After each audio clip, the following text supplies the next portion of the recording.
আসসালামু আলাইকুম বন্ধুরা, আশা করি সবাই ভালো আছেন। আজ আমি আপনাদের মাঝে এমন একটা চিত্র তুলে ধরলাম।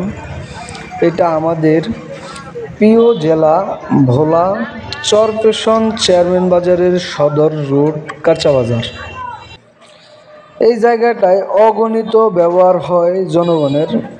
10 নং হাজারীগঞ্জের জনগণ চরপেশন উদ্দেশ্যে রওনা হলেই এখান থেকে যেতে হয়, কিন্তু যাওয়ার পথে দুর্ঘটনার সম্মুখীন হয় জনগণ। ক্ষতিগ্রস্তেই পড়ে চালকরা। বর্ষা নামলেই পানিতে জমজমাট হয়ে থাকে এই জায়গা। একটু সামনে গেলেই স্কুল মাদ্রাসা, যেতে কষ্ট হয়ে যায় স্কুল শিশুরা। তাই চিত্রটা তুলে ধরা। হঠাৎ মনে বেজে গেল এক দিনদরদি, গরিবের বন্ধু, মানবতার ফেরিওয়ালা। তাই তিনি তার নিজ দায়িত্বে জনগণের স্বার্থে এখানে ইট বালি দিয়ে ভরাট করেন।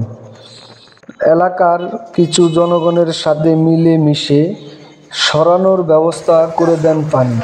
তিনি আর কেউ নয়, আপনার আমার সুপরিচিত জয়নাল হাজারী। ভালোবাসায় ভরে উঠুক সকলের মন। ভালো লাগলে ভিডিওটাতে লাইক, কমেন্ট, শেয়ার করতে ভুলবেন না প্লিজ। চিত্রর ঠিকানা চেয়ারম্যান বাজার, বোরাক এবং সিএনজি স্ট্যান্ড, উত্তর মাথা। ভালো থাকবেন, সুস্থ থাকবেন। আল্লাহ হাফেজ।